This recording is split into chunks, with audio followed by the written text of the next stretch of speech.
ہمارا بجٹ کا کل حجم 3056 ارب روپے ہے. یہ ہسٹری کا سندھ حکومت کا، اور خیر یہ ہر سال ہوتا ہے، پچھلے سال کے بجٹ سے بجٹ زیادہ ہی ہوتا ہے، لیکن یہ تقریباً 34% زیادہ ہے پچھلے سال کے بجٹ سے. ایک ایمبیشس پروگرام ہے، اور اسی طریقے سے ہم نے ایک ایمبیشس پروگرام بنایا بھی، لیکن یہ پروگرام ایسا نہیں ہے کہ ہم نے بس یہ پیسے زیادہ آ رہے ہیں تو بہت ساری نئی اسکیمیں ڈال دیں گے، ان پہ تھوڑی تھوڑی ایلوکیشن رکھ دیں گے، اور پھر وہ ہم لوگوں سے کہیں گے دیکھا ہم نے اتنی اسکیمیں ڈال دی ہیں. فیصلہ سندھ کابینہ نے یہ کیا کہ جی ہم نئی اسکیم کوئی بھی نہیں ڈالیں گے بجٹ میں، ہم اپنی پرانی اسکیموں کو کنسالیڈیٹ کریں گے. ہم یہ جو 2024-25 والا سال ہے اس کو ہم رکھیں گے کہ ہم اسکیمز کمپلیٹ کریں، اور انشاءاللہ اگلے سال سے ہم گروتھ کی طرف مزید جائیں گے. اس کا یہ مطلب نہیں کہ اس سال ہم گروتھ پہ نہیں جا رہے، اور میں آپ کو بتاؤں گا وہ کیسے.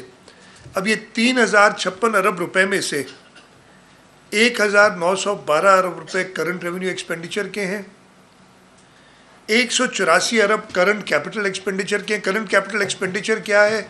اس لیے کہ آپ لوگ کہیں گے کہ اتنا بڑا اماؤنٹ، اس میں ایک جو بڑا کمپوننٹ ہے، ایک تو لونز کی ریپیمنٹ جو ہوتی ہے نا، ہم قرض جو لیتے ہیں ان کی واپسی اس ہیڈ سے ہوتی ہے، کرنٹ کیپٹل ایکسپینڈیچر سے. اس کے علاوہ ہماری جو وی جی ایف فائنینسنگ ہے یہ بھی ڈیولپمنٹ کا پارٹ ہے. تقریباً 60 ارب روپے if I am not mistaken رکھے گئے ہیں وی جی ایف کے، یہ بھی ڈیولپمنٹ کے حصے میں جائے گا. اس 60 ارب تو ہم اپنے ڈالیں گے، اور پھر پرائیویٹ سیکٹر فنڈنگ اور آئے گی تو ڈیولپمنٹ اسے بڑھے گی. اور آپ سب کو بتائیں کہ پبلک پرائیویٹ پارٹنرشپ میں اس وقت ہماری تعریف ہمارے حکومت کے اور پیپلز پارٹی کے سخت ترین دشمن بھی کرتے ہیں کہ جی ان سے سیکھیں اور ان سے کام کرائیں. اس کے علاوہ ایک بڑا حصہ ہم جو ہماری ایک انفنڈڈ لائبلٹی ہے وی ٹریڈنگ میں جو ہم کرتے ہیں، اس کے لیے بھی ہم نے کافی پیسے رکھے ہیں تاکہ ہم وہ پے آف کر دیں. ہم کافی انٹرسٹ اس کے مد میں دیتے ہیں، اور اس سے ہم جو ہمارے پاس ایڈیشنل پیسے آ رہے ہیں اس سے ہم یہ اپنا سلیٹ صاف کرنا چاہتے ہیں. ڈیولپمنٹ میں جس کے اندر ہمارا provincial A D P, federal P S D P, foreign project assistance, یہ سب ملا کے 959 بلین روپیز ہے. اچھا 60 ارب جو ہم سندھ کے خرچ کریں گے وی جی ایف کے، اس کے بھی اگر ملا دیں تو 1000 ارب سے اوپر کی ڈیولپمنٹ ہماری پلانڈ ہے اگلے مالی سال میں. یہ انپریسیڈنٹڈ ہے. ویسے تو اس سال بھی ہماری جو ایکسپینڈیچر ہوئی ہے، میں نمبرز پہ آؤں گا، وہ بھی پہلے کبھی اتنی نہیں ہوئی. نارملی ہوتا یہ ہے کہ الیکشن والا سال یا الیکشن کے ایک دم جو بعد سال آتا ہے اس میں، اور یہ ہوا تھا 2018-19 میں، آپ کو یاد ہوگا ایک دم ڈپ آ گئی تھی ڈیولپمنٹ ایکسپینڈیچر میں. لیکن یہ اللہ تعالیٰ کا شکر ہے، اور یہ پاکستان پیپلز پارٹی کی حکومت کی پلاننگ تھی کہ انہوں نے اپنے سارے منصوبے اپروو کرائے تھے، ٹائملی ان کے پیسے اتنے رکھے تھے. انفارچونیٹلی، اور میں نے کل یہ بجٹ کی تقریر میں بھی ذکر کیا کہ جو ایک نئی اسکیموں پہ بین لگا دیا تھا جس کی سمجھ آج تک نہیں آئی مجھے، کہ اسکیمیں بجٹ بک میں موجود ہیں، آج نہیں تو کل ہو جائیں گی، اور الیکٹڈ گورنمنٹ کر کے گئی ہے، اس کو بند کرنا کوئی تک نہیں بنتی تھی. اس کی وجہ سے سلو ڈاؤن تھوڑا ہوا، لیکن وہ بھی ہم نے اللہ کا شکر ہے ریکور بھی کیا. کچھ اس وقت میں خاص طور پہ فلڈ کی اسکیمز بند کر دی تھیں، اور چیئرمین بلاول بھٹو زرداری صاحب نے اس پہ شدید احتجاج کیا during this care taker government, تو وہ شروع ہوئی. اور بہت ساری چیزیں ہوئی کیئر ٹیکر گورنمنٹ میں. آئی ڈونٹ نو میں آج اتنا ٹائم ہوگا کہ سب آپ کو بتا سکوں کہ جس طریقے سے ہماری سندھ کی 84 ارب روپے کی اسکیمیں سرے سے ہٹا دیں.